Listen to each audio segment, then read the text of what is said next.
Olá, seja muito bem-vindo para mais um episódio do nosso podcast Management, administrando a sua empresa nos Estados Unidos. E neste episódio, eu tenho um convidado muito especial, um empresário que tem conexões no Brasil e aqui nos Estados Unidos, obviamente, mas também em outros continentes, que a gente vai aprender hoje. Estou falando do meu amigo Mário Mendes Júnior. Seja muito bem-vindo a esse episódio do podcast Management, administrando a sua empresa nos Estados Unidos. Estou muito honrado por você ter aceito o convite e a gente vai falar hoje sobre negócios, sobre business, envolvendo, obviamente, aspectos no Brasil, de empreendedorismo, de tomada de decisão e aqui nos Estados Unidos também. Então, seja muito bem-vindo.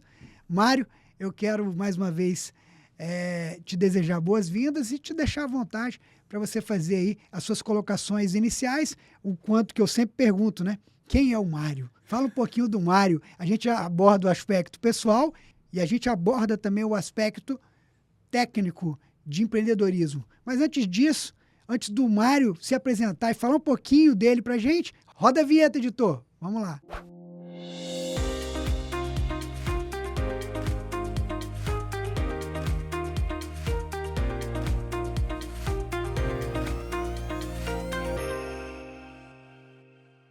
Então vamos lá, Mário. Quem é o Mário? Fala pra gente, fala pro nosso público quem é o Mário. Ô, Abel, obrigado pela oportunidade de bater esse papo aqui. Bom, o Mário é um fazedor, né? Na minha vida, desde que eu me entendo por gente, né? Eu me entendo como uma pessoa sempre produtiva, sempre tive produzindo. Meu pai, ele teve negócios, né? Negócios de, basicamente, serralherias, né? Mas uma serralheria industrial. E eu sempre trabalhei com ele, emitindo nota, e às vezes até soldando, trabalhando com equipamentos, com manutenção. Mas eu, como um fazedor, né, fui embrenhar em tecnologia e a tecnologia me levou para a África, né, aonde grande parte da minha vida empreendedora se moldou. Diferente, né, da maioria, né, fala, como é que você pode dizer que a África te possibilitou entrar no empreendedorismo? Foi lá, um ambiente... Na África. Então, o Mário começou a empreender, a sua história empreendedora, vamos dizer, na África. A história empreendedora, de fato, com empresa, com negócio, sim, obviamente, na atividade informal, eu pintava portão, soldava e tal. Mas atividade empreendedora, sim. Mas o Mário é brasileiro. Sou brasileiro. De que região do Brasil? Sou de São Paulo, da capital mesmo. São Paulo, quem nasce em São Paulo, capital, é o quê? Paulistano. Paulistano, O paulista é no estado, né? Exato. Maravilha, maravilha. E torce para que time lá, Mário? Eu sou o time da capital, sou de São Paulo. Sou do bairro, sou do Morumbi. É São Paulo mesmo, então. Do próprio time que leva o nome da cidade e do estado. São Paulo Futebol Clube. Porque tem muito corintiano, né? Por isso que eu pergunto. Mas, enfim, São Paulino e palmeirense também, né? Tem Na verdade, bastante. São três grandes times. Maravilha. O Mário, então, começou muito jovem trabalhando, correto? Em São Paulo mesmo. Sim, é uma história bastante legal. O meu pai, por ter sempre negócio, né, eu não lembro do meu pai fora da livre iniciativa. Meu pai sempre, né, ou ele autoempreendia, né, fazendo manutenção, ou em outros momentos ele tinha um pequeno negócio. Então eu sempre tive essa cultura dentro de casa, né, do faça você mesmo. Né? E isso, né, quando eu me deparei com a oportunidade que se tinha do novo boom da internet já em 1992, né, o meu pai se sacrificou, às vezes deixando de comprar coisas que ele queria para matricular tanto eu quanto meu irmão nos cursos de informática. Então, eu acompanhei do zero, né, a criação da internet no Brasil. Caramba, 1992, assim, era embrionaríssimo. Eram as BBS, não era nem internet. Então, amigos hoje, que são amigos, né, que têm negócios extremamente consolidados, foram pessoas, né, que criaram grande parte, principalmente as principais BBS, que depois tornaram os grandes portais de internet. Então, eu tive a oportunidade de estar perto dessas pessoas na gênese de tudo isso, né? Então, o processamento de dados e também a questão da internet me fez optar por uma carreira que transformou a minha vida. Então, eu entrei já no Colégio Técnico de Processamento de Dados, ao mesmo tempo que trabalhava junto com meu pai, né, junto da atividade que ele tinha de serralheria e, basicamente, manutenção industrial.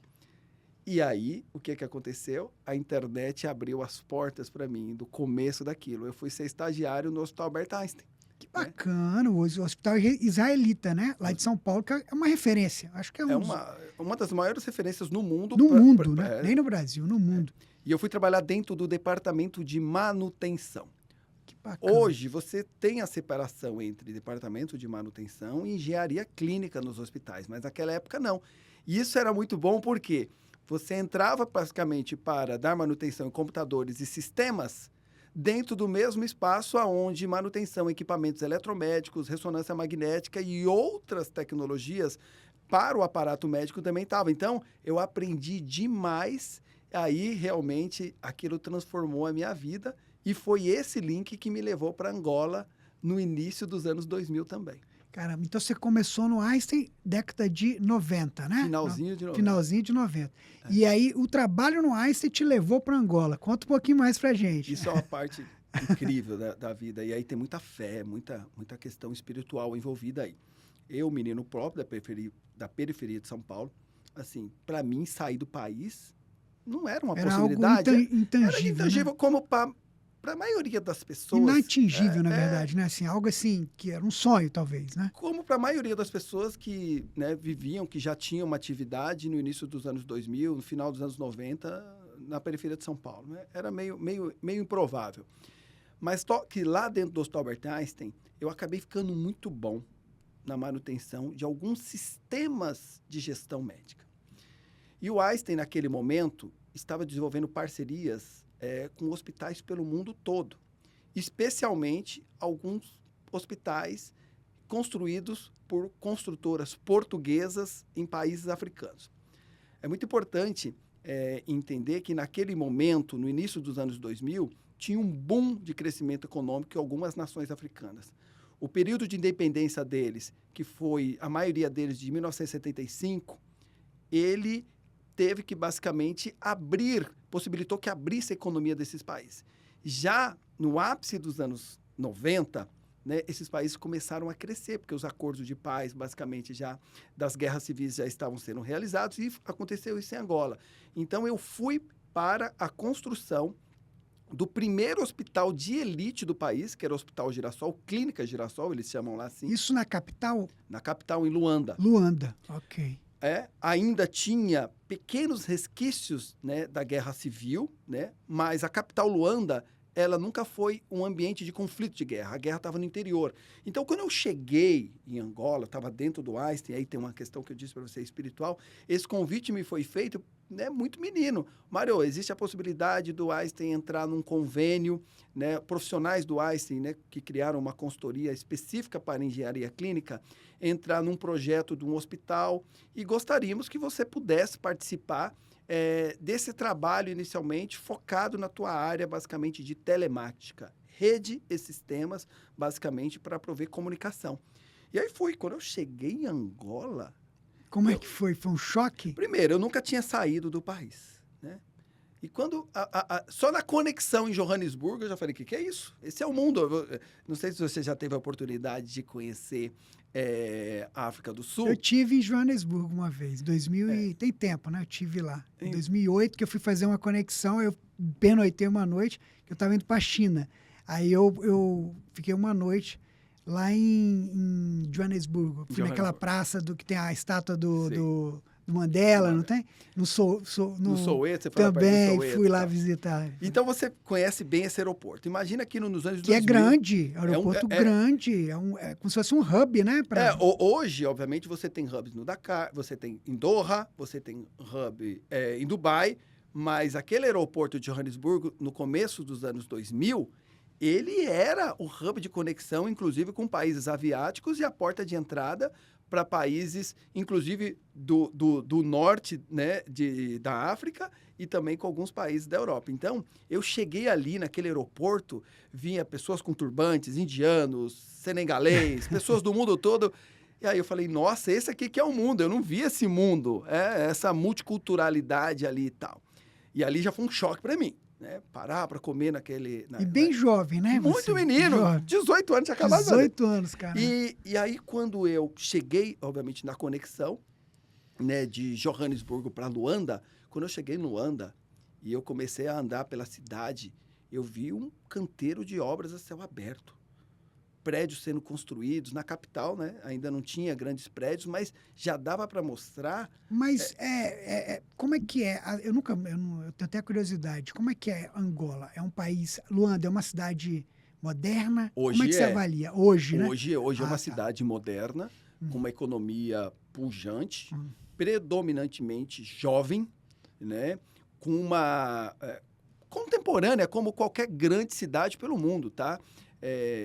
Ao longo dos anos, eu conheci quase que a totalidade dos países. Os subsaarianos africanos, a totalidade deles eu estive presente. Que tive esse bacana, privilégio. Até meus 24 anos de idade, eu já conhecia a totalidade deles e visitando sempre hospitais de referência para os projetos que então lá... você conhece Angola, Moçambique, África do Sul, Congo, tudo? Namíbia, Nigéria, Caramba, Tanzânia, Suazilândia. Que bacana. Eu escrevi um livro sobre, né? Legal, não, fala do livro. Obviamente, o livro é fruto dessa experiência. Da experiência lá, nos países africanos. Como é o nome do livro? Procura esse jovem negro para salvar o planeta. Cara... Bem diferente. Por quê? Visitando essas nações, né, na verdade, o livro é um livro de economia. Eu devo ter alguns exemplares ainda aqui. É um livro de economia. Eu fui traçando acordos bilaterais que foram desenvolvidos ao longo de um século entre Brasil e países africanos e fui, obviamente, né, mapeando os que ainda possuíam acordos centenários, outros que tinham alguns viés, digamos assim, de possibilidade de negócio, mas os acordos, né, já tinham sido desmantelados. Então, eu fui traçando um paralelismo. Esse livro ele foi muito importante porque ele trouxe a África para o Brasil. Esse livro foi publicado em 2008, escrevi em 2008, publiquei em 2011, e ele foi para a totalidade dos embaixadores de países africanos no Brasil e foi entregue também para a totalidade de embaixadores brasileiros lotados em África. Que era um estudo, bom, você fez um estudo, né? Um estudo. Assim, bem focado e fazendo esses paralelos, como você disse. Um estudo, né, com a ótica de quem esteve lá. Então, um hospital... Não foi só um dado secundário, não, né? Foi primário, porque primário. Você teve... E esse livro foi muito legal. Também toda a legislatura de 2011 da Câmara dos Deputados, né, do âmbito federal, cada um dos deputados que ali estavam receberam esse livro. Fui em algumas comissões também dentro, obviamente, da Câmara Federal do Brasil para fomento dessa discussão, porque havia-se, né, naquele momento, uma predisposição do governo e estreitar a relação Sul-Sul, principalmente com os países que estavam ali no eixo Sul, principalmente os países africanos subsaarianos, que até um determinado momento o Brasil ele tinha um protagonismo nessas economias, né, que se perdeu ao longo dos anos, talvez por viés ideológico, outros por viés político, e mais ainda porque o compliance, digamos assim, não foi muito bem feito nem do nosso lado, nem do lado dos países africanos, para que isso se tornasse sustentável ao longo dos anos, né? Então, eu tenho muita gratidão por África, aquilo. E quantos anos você atua na África? Atuo até hoje, nunca até parei. Hoje, você nunca... Mas você morou lá. Morei. Quantos anos você morou lá? Ininterruptamente, 4 anos. 4 anos, ok. Depois, mas até hoje ainda você tem negócios lá, mano? Tenho. Na verdade, hoje os meus negócios são de viés humanitários, né? Todos baseados em tecnologia. Eu desenvolvi, obviamente, fruto dessa experiência de anos em África, né? Conhecendo hospitais em África. Ficou claro para mim que as pessoas morrem pelo básico, né? As demandas primárias, né, são responsáveis por mais de 80% das mortes, né, principalmente nos africanos subsaarianos. Então, ao longo de anos, né, eu fui colhendo informações, principalmente de medicina diagnóstica, dos problemas mais comuns de demanda primária e secundária, e, obviamente, a partir do momento que a inteligência artificial já estava, em tese, pronta para você iniciar um processamento de linguagem natural e um fluxo conversacional para triagem, ali eu lancei o robô Dr. Wilson, que é um assistente virtual com inteligência artificial com mais de 1,2 milhões de triagens e consultas realizadas totalmente gratuita para países africanos. Caramba! Robô super premiado. Mas isso você tem uma empresa? Como é que é o funding disso? Você tem... você capta recursos? Como é que você banca isso? Não, na verdade, eu tenho hoje, eu tenho uma estrutura empresarial muito consolidada no Brasil. Eu sou sócio, seguramente, de umas... Do Brasil. Então, esse trabalho na África é um trabalho de cunho non-profit, seria isso?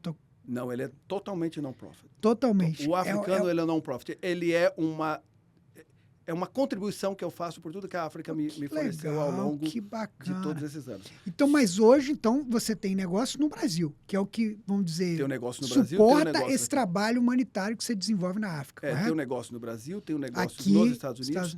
Né? Na verdade, há um mix de todos esses negócios que tornam que esses projetos todos... possíveis. E eles são tão sustentáveis, para você entender. O algoritmo do Dr. Wilson, primeiro, ele é o maior assistente virtual com inteligência artificial em volume de perguntas e respostas dentro do Google Assistant, inclusive, que é o concorrente da Alexa. Então, grande parte de dúvidas sobre questão de saúde, atendimento primário, secundário, como é que eu curo de uma picada de escorpião? Cara, eu não tenho nenhum medicamento. Como é que eu faço um soro caseiro? Lembrando ainda aquela velha história da pastoral. Grande parte do conteúdo que hoje você tem dentro do robô Dr. Wilson é fruto das cartilhas também da pastoral, daquele trabalho que ele fazia de desnutrição, redução dos índices de mortalidade infantil. Então, é uma ferramenta extremamente, primeiro, custosa, para você entender. Existe uma curadoria constante. Você necessita de uma rede de apoio médico e, mais ainda, quando você entra no país, as pessoas trafegam via internet. Você tem que construir acordos de gratuidade, porque é um projeto social, mas ele não é o fato de ele ser social que ele não é sustentável, muito pelo contrário. A tecnologia, ela evolui também com essa visão de conhecimento, porque você consegue capturar informações locais e, mais ainda, a cultura local que enriquece a inteligência artificial que hoje possa prover serviços. Então, o motor que são projetos sustentáveis. Totalmente. O motor que está dentro do Dr. Wilson hoje é o principal assistente virtual hoje em operação das principais operações do Brasil. Os 5 principais bancos, seguramente todos eles utilizam, né, o engine de inteligência artificial, que é o mesmo Dr. Wilson, os principais varejistas. Então, é um negócio extremamente consolidado que tem a sua contrapartida social. Eu não tenho nada, Bel, hoje, nenhum negócio no qual eu esteja envolvido que não tenha uma contrapartida, um impacto social muito grande. Eu só entendo que esses negócios só se tornaram sustentáveis porque ele partiu dessa premissa, não o contrário. Entendi, que bacana. Não é só para cumprir com a responsabilidade, às vezes, grandes corporações, né? Tem ações, hoje até publicam balanço social, balanço verde, mas muitas vezes, no seu caso, pelo que eu entendi, é o contrário. Você busca o propósito e aí sim vai criar as contrapartidas e vai empreender. Nesse sentido? É exatamente nesse sentido. Mas hoje você tem, as suas empresas do Brasil são focadas em que área? Tecnologia também? Hoje, seu foco? Principalmente nesses últimos 5 anos, eu venho diversificando. Hoje, eu sou um empresário multissetorial. Meu principal negócio hoje é baseado ainda em telecomunicações, né, entrega de serviços de omnicanalidade. A empresa vender e se comunicar de qualquer lugar, independente aonde seja a operação dela. Uma operação muito bem sucedida. Para você entender, esse meu negócio hoje é uma sociedade anônima de capital fechado, mas com a penetração muito grande. Da lista lá das 500 maiores de exame, 70% são clientes nossos hoje na nossa empresa de telecomunicações. Das empresas de inteligência artificial, seguramente também as principais empresas hoje, que a gente fala de clientes high-end, que utilizam um assistente virtual com inteligência artificial para fechar negócio, também utilizam nossas plataformas. Né? Então, esse ecossistema de telecomunicações, inteligência artificial e infraestrutura de internet me possibilitou e me capacitou ao ponto de eu enxergar um problema, muitas vezes num país africano, e conseguir ter a visão de tecnologia de como é que eu resolvo aquilo, né? Em locais onde você não tem infraestrutura física. Então, você sempre vai para uma cultura de internet, basicamente em tecnologias móveis. Que bacana. E você que começou lá no início, né? Tudo a ver. Exato. Teve a experiência no hospital e emigrou para a África. E aí, quando que você começou, então, a empreender quanto empresa, os seus negócios no Brasil? Foi concomitante ou quando você voltou da África? Quando eu voltei de Angola, né? Essa é uma história muito legal. Em Angola, eu fui para trabalhar para alguém. Sim. Empreendi. Lá? Então você começou lá. Em Angola, eu acabo sempre contando essa história nas minhas palestras. Chegamos em Angola, na primeira semana, né, um general nos colocou um desafio. Angola precisava transportar sangue processado para campanhas, né, de infusão e transfusão de sangue. Precisava também movimentar, que eles falam de suplementos militares, mas eram vacinas. E para você entender, né, a linha, por exemplo, Luanda, mais ou menos, mesmo clima, mais ou menos temperatura de Recife. Você não tinha uma infraestrutura de estradas. Primeiro, porque no interior tinha muita guerra, então as minas terrestres acabaram impedindo que você tivesse grandes projetos de infraestrutura para mobilidade. E grande parte das campanhas de vacinação em Angola eram frustradas pela logística e pelos altos índices de HIV daquela população. Então, uma bolsa de sangue processada em Angola custava $450. Uau, perdia-se quase tudo. né? Perdia-se quase tudo, né? E nessa primeira semana, obviamente, um general que lá estava, né? Hoje ainda é o principal, é o presidente do Hospital Girassol, até hoje, mas você vê, 20 e poucos anos atrás, nos trouxe um desafio, falou, vocês que conhecem tecnologia, estão lá no Hospital do Brasil, a gente tem essa demanda, tentem resolver que pode sair um bom negócio aí. Eu não pensei duas vezes, vi uma caixa da Invicta ali, e para você entender, aquele hospital que estava sendo construído em Luanda era um hospital para elite, porque o país estava se abrindo, e para você se abrir, obviamente, para uma economia de mercado, você precisa prover uma infraestrutura de saúde adequada para que a empresa mande seus executivos, para que você consiga ter um turismo de negócio, né, do nível internacional. Então, esse hospital, ele foi obviamente, tinha uma clínica popular como contrapartida da filantropia, mas o hospital era para atender elite, tanto que o Hospital Albert Einstein, né, alguns profissionais do Einstein montaram essa consultoria para aconselhamento. Então, lá tinha de tudo que você possa imaginar de mais moderno que tinha, tanto de móveis quanto de tecnologia para o hospital. E lá eu vi algumas adegas climatizadas. No início dos anos 2000, eu não sabia nem o que era aquilo. Eu conhecia a geladeira. A geladeira gela, congela, sai gelo. A adega, ela climatiza. Eu falei, peraí, vamos entender o que é isso aqui. Desmontei lá 2 adegas climatizadas e vi que tinha um equipamentozinho que chama Peltier, né? Aí a minha experiência... Fez uma engenharia reversa, né? Desmontou? Desmontei, eu falei, isso aqui não congela, não tem pedra de gelo, não gela cristais, então ele refrigera. Então, desmontei aquilo, achei uma pecinha, sei lá, made in Canadá. Fui pesquisar o que era aquilo nos guias, guia Ney, né? Era um guia basicamente de engenharia e infraestrutura. E aquilo era um equipamento chamado Peltier, né? E de fato ali explicava que você conseguia controlar máximo e mínimo. E eu desmontei as 2 adegas, peguei aquilo ali, conectei ele numa bateria de moto, peguei um termômetro de controle de máximo e mínimo, Gelox nas caixas, caixa da Invicta, botamos dentro, pum, vai lá. Perdeu menos de 1 grau por hora, o sangue já de cara não coagulou. Nasceu a primeira caixa para transporte de hemocomponentes com controle máximo. Quer dizer, então você foi o criador da caixa. Não só da caixa, junto com outros profissionais que lá estavam, criamos o primeiro processo para controle de transporte de hemocomponentes do mundo. Depois disso virou um padrão, e hoje é um padrão internacional, né? Claro que ao longo dos anos você vai melhorando a tecnologia, mas até hoje você encontra caixas produzidas por nós ainda em hospitais angolanos e hospitais brasileiros também, principalmente nas principais clínicas de diagnóstico. Então, o que parecia ser para mim, que ia ser um trabalho onde eu ia aprender bastante, virou um negócio. Então, você identificou, né? Você viu uma oportunidade, mas virou. Parte do seu, vamos dizer, da sua curiosidade. Você foi desafiado pelo general, e aí você viu ali, você teve uma visão, como todo empresário, né? Você teve uma visão para solucionar um problema. Que bacana. Isso salvou vida. Bacana. E aí, obviamente, né, Angola entrou num momento, como a maioria dos países, totalmente dependente do petróleo. Angola, menos dependente do que outros, mas porque tinha o diamante, ainda tem o diamante como o seu segundo produto de maior relevância, mas a questão do petróleo se tornou extremamente inviável e pela primeira vez na minha vida eu fiz uma transação, né, de venda de um negócio. Então, nós vendemos essa companhia para líder, né, de produtos para centrífuga de hemocomponentes, e aí eu voltei para o Brasil. Aí eu comecei a empreender mesmo. Né? Você montou sua empresa lá em Angola, fez uma venda e aí voltou para o Brasil. Ainda voltamos com ela para o Brasil, ganhamos. Obviamente, foi bem sucedido na venda, né? Obviamente. Menos do que gostaríamos, mas por imaturidade e também por ser, digamos assim, pelo momento não está promissor para aquele tipo de negócio, né?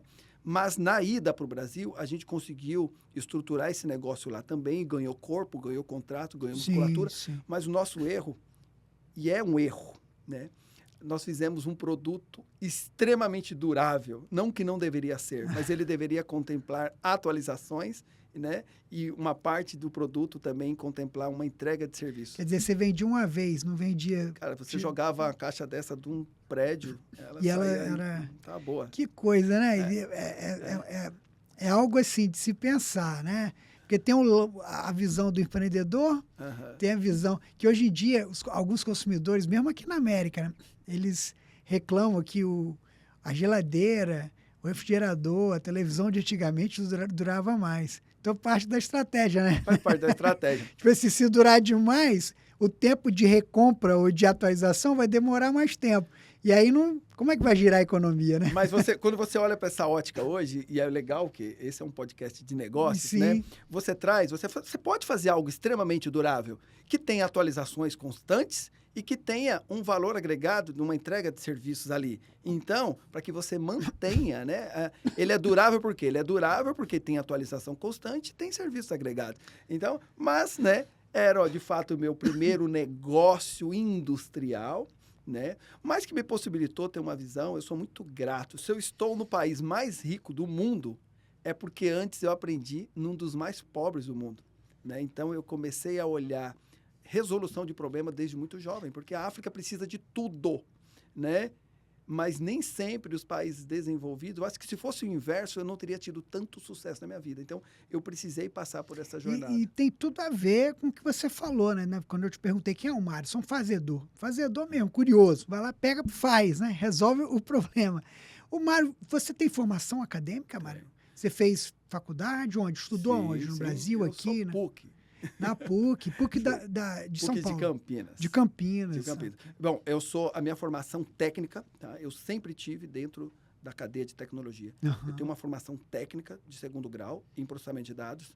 Depois eu tenho uma formação superior em tecnologia da informação e processamento de dados, ciência da computação como bacharelado, pós-graduação em gestão de negócios e também uma pós-graduação em finanças operacionais. Que bacana. Quer dizer, você tem vamos dizer, o conhecimento empírico, acadêmico e a prática, fazendo, empreendendo. Voltou de Angola, foi para o Brasil, fez um modelo parecido, como você falou, né? No Brasil. E mais o quê? O que hoje o Mário faz? O que o Mário hoje, qual que é o core business dos business do Mário? Se é que existe um, né? Ou vários? Não, são vários hoje. Hoje, cada vez, isso para mim é muito importante ter esse planejamento empresarial. Hoje o Mário, ele atua em várias empresas do ponto de vista de conselho de administração e desenvolvimento de estratégia, cada vez menos no operacional, para que eu consiga ligar uma ponta com a outra. Então, como eu te disse, uma empresa de telecomunicações, um cliente dela, tem que ser um lead para a empresa de inteligência artificial.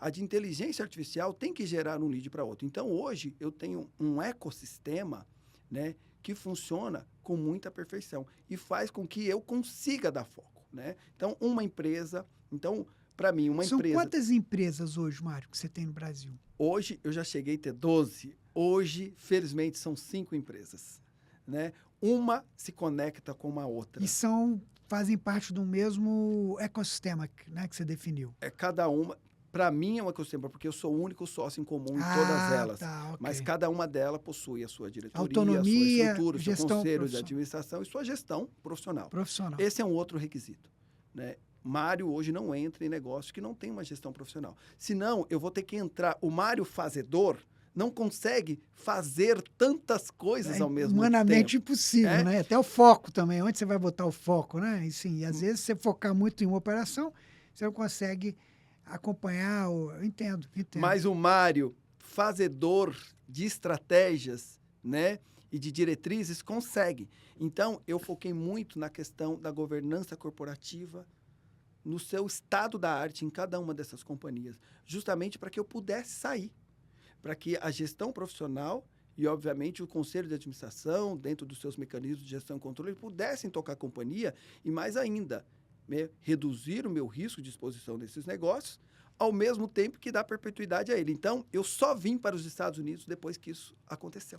Depois que você profissionalizou as empresas, né, que você investe. Todas elas. Todas elas que têm sua autonomia, né, caminham, né, de forma independente. O Mário, obviamente, é um conselheiro, Sim. acionista, tem, obviamente, muita influência dentro das Sim. decisões, principalmente, né, as estratégicas de Sim. maior impacto. Mas, no dia a dia operacional, tem um time que toca lá profissionalmente. E são quantos colaboradores hoje, Mário? Que você Hoje, tem, a somatória delas seguramente passa de 700. Uau, 700 colaboradores. Seguramente. Bastante. Seguramente, é muita coisa. É bastante, imagina. Olha, pensa bem, empresário em 700 colaboradores, você coloca quantas famílias, né, impactadas? Esse é fazedor mesmo.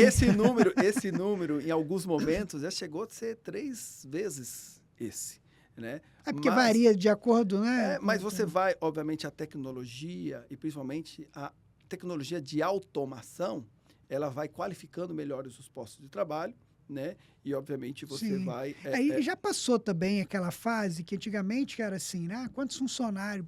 Media tamanho de empresa por número de funcionário. Hoje não. Hoje você ter muito funcionário não necessariamente quer dizer que você é tão grande. Depende da eficiência. Muito pelo contrário. Né? Exatamente. Depende da eficiência. Às vezes você tem muito funcionário, dependendo do setor, você está sendo ineficiente, porque o seu concorrente tem menos e está, às vezes, faturando mais do que você, correto? Então, esse turnaround, eu sempre persigo isso, tá? Realmente, a migração dos negócios de mão de obra intensiva para inteligência intensiva. Né? Então, eu busco isso constantemente. Não que você está reduzindo postos de trabalho deliberadamente, não, mas para buscar eficiência, porque negócios eficientes são sustentáveis e perpetuam, me possibilita ter esse impacto social. Como é que eu posso prover um impacto social desse tamanho, com essa necessidade de investimento, sem ter a segurança que os negócios vão perpetuar? Sim, e você oportuniza também novos postos de trabalho, mais qualificado, inclusive, entendeu? Exatamente. Aí a pessoa vai se adaptando, que sempre tem essa confusão, mas as máquinas, a automação, a tecnologia vai tirar os trabalhos. Não, a economia entra no ajuste muito pelo e qualifica, exatamente, oportuniza. Eu tenho experiências muito grandes com jornalistas. Se você olhar, a renda média de um jornalista antes da entrada da inteligência artificial e dos assistentes virtual com inteligência artificial, era bem menor. Hoje, ele faz um trabalho muito nobre na cadeia de tecnologia. Não se esqueça, assistente virtual com inteligência artificial, chatbot, ele precisa de curadoria constante. Qual é o melhor profissional para fazer curadoria de assistente virtual? Jornalista. É o jornalista, porque ele tem uma linguagem culta, entendeu? E ele fala para o público entender, né? Ele consegue fazer uma linguagem que fica clara, né? Vamos dizer assim, para o usuário. Exatamente. Há uma usabilidade, tá certo esse termo, né? Tá corretíssimo o termo. Então, você vê que, ao mesmo tempo que, sim, a inteligência artificial, a tecnologia, pode colocar uma barreira ali para algumas classes de profissionais, mas, ao mesmo tempo, ela ressuscitou outras que estavam negligenciadas. Esse é o caso do jornalista. Quer dizer, ele migrou para um trabalho que não existia anteriormente, que a tecnologia oportunizou para ele, né? Exatamente. Então, no final, acaba criando, né? Aumenta a produtividade, aumenta novos postos de trabalho e a economia acaba crescendo. Agora eu quero mudar um pouquinho, como diz lá do interior, né? O rumo dessa prosa. Vamos falar do Mário, empresário, com toda uma estrutura, né? Veio lá de origem humilde, como foi falado. Teve a oportunidade num hospital referência no Brasil e no mundo, foi para um país estrangeiro, identificou, resolveu problemas, empreendeu, voltou para o Brasil, mas chegou aqui, na América. Conta um pouquinho na América. Quanto tempo você já tem conexões, negócios, enfim. E quanto tempo você mora aqui, que hoje você é praticamente meu vizinho aqui. É verdade. Bom, negócio com os Estados Unidos, eu vou te dizer que pelo menos há 15 anos. 15 anos.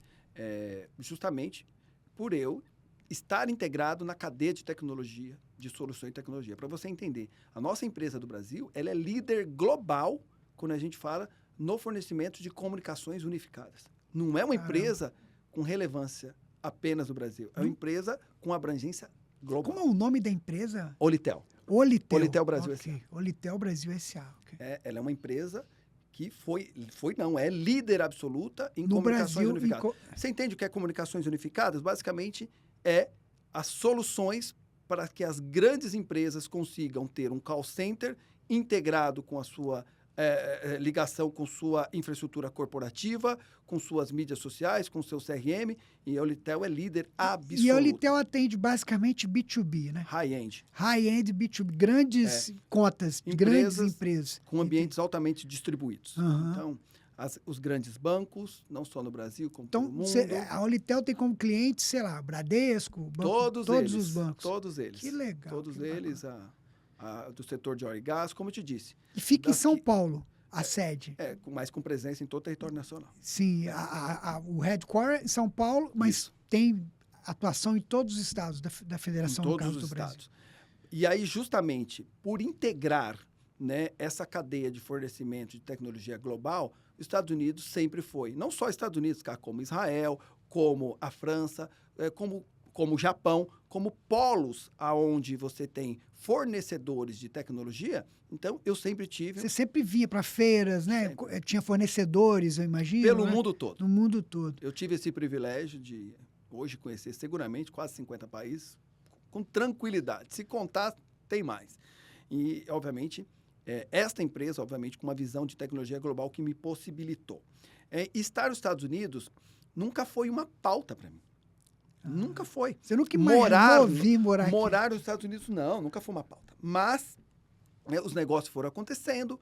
Quando nós começamos o processo de profissionalização dos negócios, né, você deve entender bem. Quando o negócio está se profissionalizando, né, os sócios saem para que realmente uma gestão profissional entre. Então, um sócio optou por morar na Europa, outro optou por morar nos Estados Unidos, outro optou por ficar no Brasil, mas fora do negócio, foi para uma região do interior, outro foi para o sul. Então, as coisas foram se acomodando e o Mário começou a sair também. Eu fui o último, basicamente, a sair do dia a dia da operação. Começou a olhar outros mercados para morar.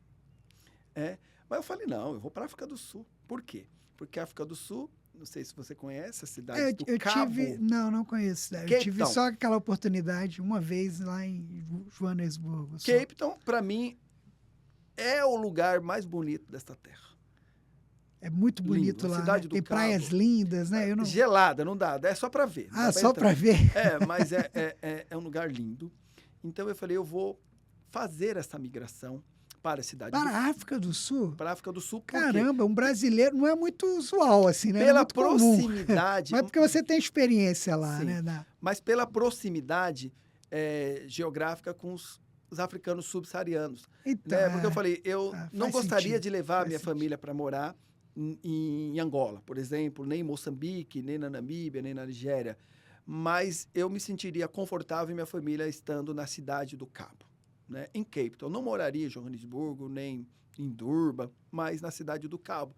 Eu tenho uma identidade muito grande com aquela cidade e já fui tanto que eu me sinto em casa e eu optei por fazer essa jornada. Fui para lá, aluguei casa, deixei tudo pronto. Né? Em paralelo, as coisas estavam andando aqui nos Estados Unidos. Né? Aí, um determinado dia, eu falei, eu vou avaliar essa possibilidade. E fui convidado numa comitiva, na primeira missão do governo Bolsonaro, para estar numa agenda de altíssimo nível na Casa Branca, no Capitólio. Nos Estados Unidos. Mas você participou do governo? Não tenho relação política nenhuma. Eu sou empresário. Mas dentro... Só que você tinha conhecimento com o pessoal do governo, é isso? Não. Por eu ser referência no setor que eu atuo, né? Tá. Eles te convidaram pela atuação empresarial, né, da empresa. E qual era essa agenda? Essa agenda, o Brasil discute a lei do lobby há muitos anos, né? A regulamentação, que no Brasil chama-se de RIG, Relação Institucional Governamental. Aqui nos Estados Unidos é lobby. E eu, com 7 outros empresários, né, uma agenda extremamente seletiva, fui convidado a fazer essa imersão, né, para poder entender como que o Congresso americano, como que as houses, né, digamos assim, as casas né, norte-americanas e as empresas que mantêm relação pública-privada, né, conseguem basicamente, né, Lidar com fazer isso, né? negócios dentro de uma legalidade, né, e desmistificar isso. Então eu tive esse privilégio. E nessas agendas, né, eu acabei aprendendo muito, mas também ensinei muito.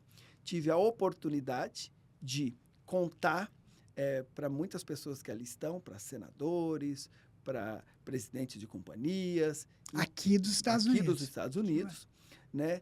O que eu estava fazendo, né, em África e depois fiz no Haiti também com o projeto Dr. Wilson. O primeiro assistente virtual do mundo voltado à saúde, ajudando a reduzir casos de doença negligenciada, tirando, obviamente, demandas primárias e secundárias da fila dos atendimentos de urgência e emergência. Cara, e aí eu fui cutucado com uma provocação. Falei, tudo isso que você está fazendo, esse é o país. Não é aquele que você quer ir por uma questão geográfica. Você já sabia que existe um Einstein Visa? O que é isso? Einstein Visa? O EB1 Visa? Extraordinário. Eu falei, já ouvi falar, tal, mas eu não sou um catedrático, não sou um cientista, tal. Tenho uma formação média, tal, tenho muita vivência prática. E você quer saber? Eu cheguei em casa e falei, Juliana, para minha esposa, eu falei, Juliana, vamos aplicar isso aí. Se sair, saiu. A gente deixa a África do Sul. E você fez a aplicação do Brasil? Fiz a aplicação do Brasil. 15 dias aprovou. Mas você fez o Premium Process? Fiz o Premium Process do EB1, aprovou, sem nenhum pedido de informação adicional. Juntei lá 3.900 páginas, prêmio que já tinha ganhado o mundo inteiro, essa vivência toda. Juntei cartas com os amigos, alguns Fez senadores. a entrevista no Brasil. Fiz tudo no Brasil, tudo. Vim e aí, cá, quando chegou, só carimbaram já. Vim com tudo prontinho, assim. Então, você está há quanto tempo aqui? Com Green Card, 2 anos. 2 anos, como residente permanente. Mas você vinha com frequência. Sempre vim. Tenho casa aqui já há muitos anos. Há muitos anos você tem casa aqui. Era uma casa... não era nem uma casa de vacation, porque poucas vezes na minha vida eu tirei férias. Era uma casa basicamente para trânsito dos negócios, para trabalhar, para facilitar, né? Então, aí você entrou com o processo, conseguiu e falou, a América é o lugar. A América te recebeu de braços abertos, né? E aí, de fato, eu falei, eu vou para lá para tornar os meus projetos filantrópicos de saúde agora global. Como nós tornamos o negócio da Ulitel global, eu falei, agora que eu bacana, vou pegar... Que missão muito, assim... uma missão bonita, né? Assim, uma missão louvável. A missão de saúde, na verdade, a minha missão de vida é essa contrapartida de saúde. Aí viemos para cá, com toda a família. Diferente da maioria, eu falo para mim, eu tenho muita gratidão a Deus por ter me levado para a África, porque se não fosse a África, eu não tinha. Eu tive um documento aprovado sem dificuldades, né? Mas sem dificuldades por quê? Por causa desse background. Só explicando para quem tá nos assistindo, que a imigração sempre é um tema que chama muita atenção também. O Mário conseguiu um green card baseado num trabalho, levando em consideração as realizações dele durante a carreira. Primeira preferência, Employment Based, que é um green card baseado única e exclusivamente em tudo que ele realizou ao longo da vida dele, como empresário, como profissional. Esse é um procedimento que alguns brasileiros não sabem, mas existe primeira preferência, existe segunda preferência, existe terceira, existem vários. A gente sempre recomenda que a pessoa procure um advogado de imigração para buscar. Mas ele teve a felicidade, ele conseguiu o mesmo visto que o Einstein, quando os Estados Unidos tinha todo interesse que o Einstein mudasse para cá, foi criado um visto especial, que é habilidades extraordinárias, e ele conseguiu, que é algo notável, né? Curiosamente, o meu também é o mesmo, tá? Parabéns! Mas o meu foi daqui, e o meu teve RFE. Igual ele falou, o dele ele fez, aplicou para um Premium Process, foi aprovado sem nenhuma pergunta. No meu caso, eu fiz daqui, que eu vim estudar, fiz um mestrado aqui nos Estados Unidos, no procedimento, enquanto eu estava ainda no meu OPT, que era um visto de trabalho provisório para quem fez mestrado aqui, que eu trabalhava num banco, eu apliquei para o Green Card de primeira preferência, como você, só que eu recebi uma RFE, que é um Request for Evidence, que é... Para prover mais informações. Prover mais informações. Às vezes atualizações. Isso, aí eu fui encaminhei a documentação todinha, foi aprovado, mas eu fiz meu processo, você fez tudo pelo Brasil. Tudo. Eu fiz tudo aqui porque eu já morava aqui. Foi o chamado ajuste de status, entendeu? Mas é bacana, e geralmente quem consegue divulga mesmo, porque não é algo tão comum, são poucas pessoas e profissionais que... E acaba sendo realmente um motivo de realização, que é a economia, é o governo americano falando assim, caramba, vem, você é um profissional muito bem-vindo, você é um profissional de primeira preferência aqui nos Estados Unidos. E é uma forma de, tipo assim, confiar. Exato. E eles têm certeza que você vai cumprir sua missão a partir dos Estados Unidos e vai impactar o mundo inteiro, sem sombra de dúvidas. Exato. E é um processo... A partir daqui, né? E você fez esse processo, é um processo muito bonito, né? Que você vai lá juntar suas informações. Sim. Que se você não tivesse um objetivo como esse, você jamais ia parar para organizar. Sim, né? pegar matérias. Eu me lembro no meu buscar processo... fotos lá de Angola, do início dos anos 2000. Pois é, no meu processo, eu fui professor há muitos anos no Brasil, né? Então, obviamente, o meu processo foi baseado na parte acadêmica. Mas quando eu recebi essa RFE, veio uma pergunta. Eu vi aqui que você tem muito trabalho de avaliação, que eu avaliava bancas, isso tinha muito. Mas você não tem nenhum outro, olha só. Aí eu lembrei que eu fui o revisor técnico de um livro, em 2007, de uma editora de São Paulo, que era editora... Esqueci o nome, Pioneira, se não me engano. É uma editora que editou um livro, me convidaram para fazer a revisão técnica da tradução. Para ver se estava de acordo. Eu lembrei que eu fiz isso, tinha toda a documentação, anexei, ajudou, cumpriu mais um requisito. Então, é isso que você falou. Você vai buscando todo o histórico e vai fazendo muito bonito. Um dossiê, né? Sabe que eu imprimi, eu deixei vida. tudo impresso. Eu tenho em casa para o meu filho entender que ele está aqui nos Estados Unidos, né? Porque a gente, em família, construiu uma história de muito trabalho, de muito sacrifício, né? Então, eu deixo lá. E documentou, né? Porque você tinha que ter... Tem gente que não... É importante. Tudo que você faz na sua vida, documente. Tira foto, registra. Se tiver matérias que saiu, faz um clipping, Você né? imagina, Abel, se a gente voltasse lá para trás, tirasse foto de tudo, ia ter um acervo maravilhoso. Então. Eu só passei a me dar conta depois que eu fiz isso. E depois que tudo isso, obviamente, que o green card foi emitido, né? Deus é muito bom. Então, você chegou em 2021. Finalzinho, aqui. Dia 25 de janeiro, no Natal. De dezembro. De dezembro, 25 de dezembro de 2021, você estava começando. Então, vou fazer 2 anos agora. Vai fazer dia 2 25. anos, que bacana. Dia 25 agora. E aí, veio para cá, trouxe a família, já está, nessa altura, eu imagino, já totalmente, né, adaptado, morando aqui, Já. Na verdade, essa adaptação ela foi um soft land mesmo, porque a gente já tinha essa história com os Estados Unidos, a gente já tinha... A nossa casa é a referência dos amigos que estão perto, muitos amigos que aqui já estavam, negócios que também já estavam acontecendo aqui antes da presença do Mário. O que eu fiz foi fortalecer esses negócios e torná-los hoje mais profissionais e maiores. Mas voltando à questão da saúde, quando eu vim para cá, eu faço mesmo aquilo que eu pactuei com o Departamento de Estado. Né? Desenvolvo outras atividades. Então, vim para cá, falei, agora eu vou tornar esse projeto global.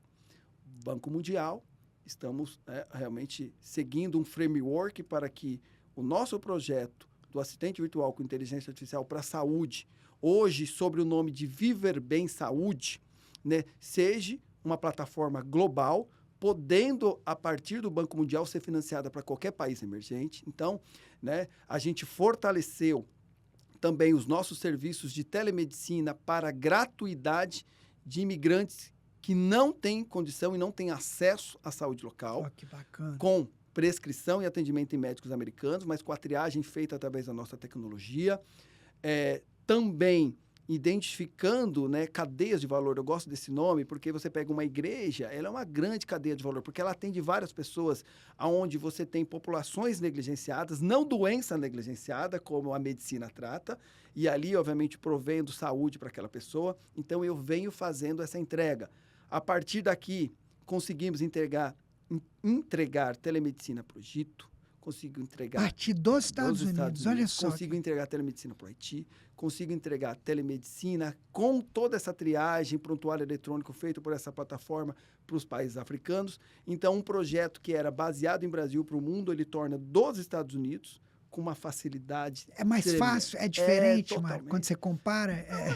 É indiscutível. Indiscutível, É indiscutível né? Então... porque os acordos... Então, vamos lá. Para você fazer acordo de gratuidade com uma operadora, se você está baseado nos Estados Unidos, é muito mais fácil. Primeiro, né, a questão de compliance, né, é muito mais, digamos assim, estruturada a partir daqui. Quando a gente fala a questão da proteção de dados, da RIPA. Então, todo o arcabouço de documentação que você prepara a partir dos Estados Unidos com uma empresa e um negócio estabelecido aqui, seguindo as regras americanas, torna-se muito mais fácil os seus acordos de gratuidade, né, que você faz. Além, né, digamos assim, dos principais organismos internacionais estarem lotados nos Estados Unidos. Alguns deles em Nova York, sim, outros em Washington. Então, a América é a referência do mundo, né? Indiscutivelmente. Tudo que faz na América, você tem uma empresa estabelecida aqui, você segue as regras da América, meio que todo mundo, o mundo inteiro vai acabar cumprindo, aceitando, e tudo fica mais fácil, faz todo sentido.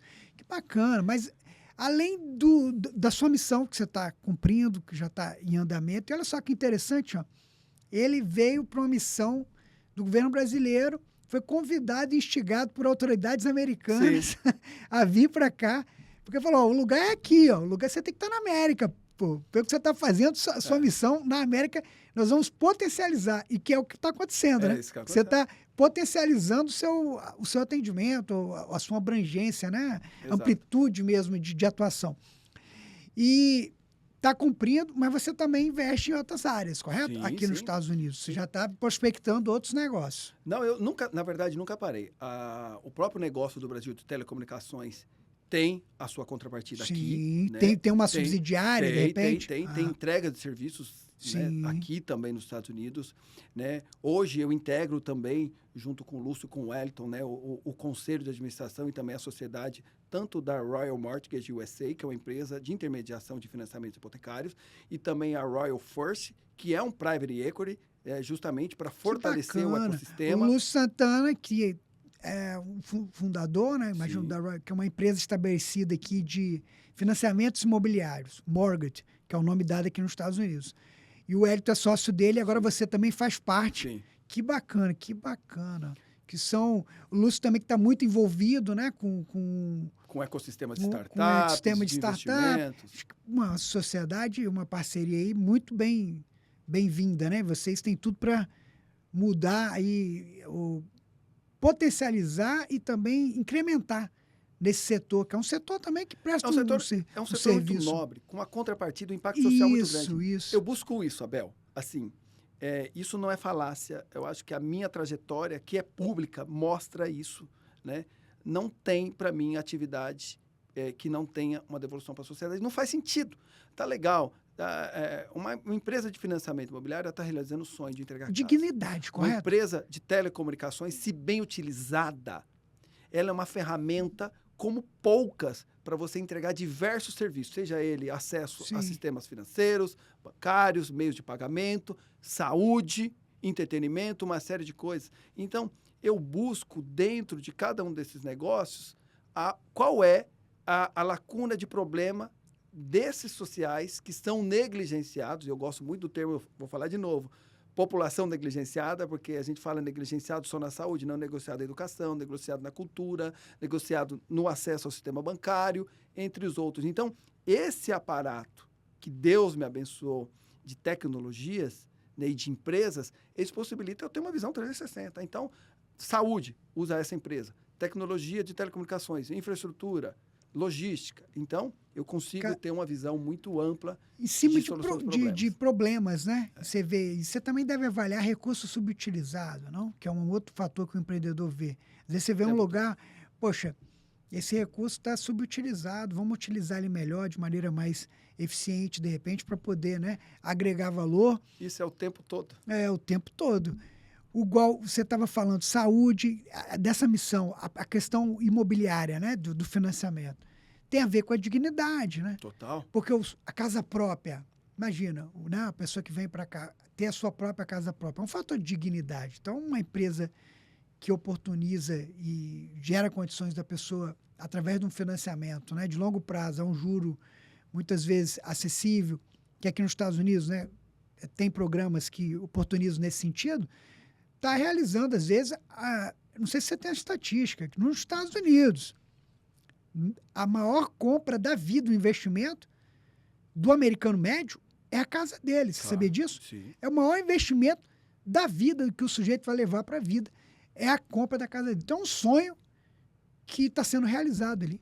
E é igual você imagina para o imigrante que muitas vezes ele já não tinha isso no seu país de origem, no Brasil, quando chega para cá, desconhece os processos e não entende que isso é possível para ele aqui em solo americano. Né? Então, essa desmistificação de que um estrangeiro, mesmo em processo de ajuste de status, pode obter uma casa própria, entendeu? Então, esse é um trabalho que leva muita dignidade. E todos nós, eu falo por mim, né? Se eu não tivesse a minha casa para falar de mim, a minha segurança, né, dificilmente eu teria essa força, porque eu olho para trás para os meus filhos, né, uma hora eles estão, outra hora eles podem não estar ali. Então, eu penso muito nisso quando eu tomei a decisão de aceitar o convite do Wellington e do Lúcio para poder integrar o negócio. Entendeu? Que bacana, uma parceria aí bem, acho que tem tudo para vocês, né, crescerem bastante. Mas, Mário, infelizmente temos tempo aqui nesse podcast, a produção já está lá, ó, botando... O papo vai passando, é realmente um bate-papo, que a gente vai falando de experiência, trocando de negócio.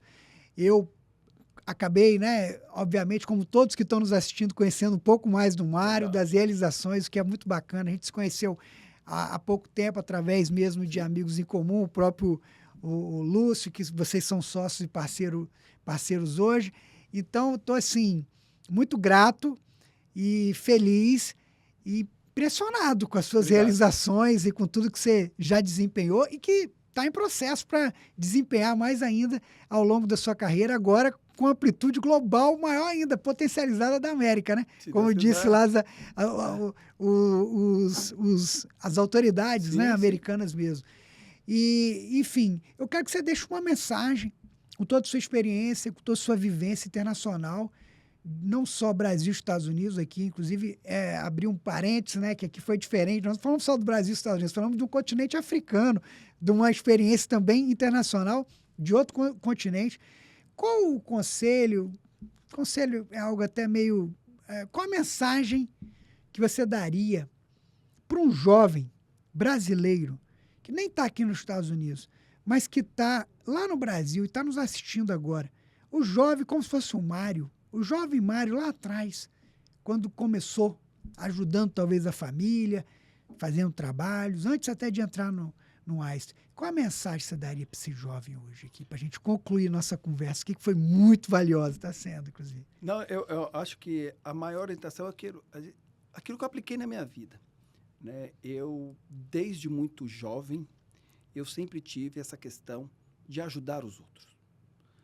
E eu fiz isso quase que como um vetor, uma força. Então, quando eu estava estudando processamento de dados, eu tinha uma cabeça muito voltada a resolver um problema. Às vezes, resolver o problema era arrumar o computador de casa, da minha tia, dos meus amigos. Então, assim, a nossa vocação genuína está naquilo que nos faz sentir feliz. Então, se você está fazendo uma atividade, aquela atividade está te massacrando, sai fora dela, não é para você, porque se você encontrar uma atividade que te realize, você vai estudar, vai se aperfeiçoar e vai chegar onde a gente chegou. Eu só estou aqui hoje falando tudo isso porque eu tive felicidade e alegria em tudo que eu fiz.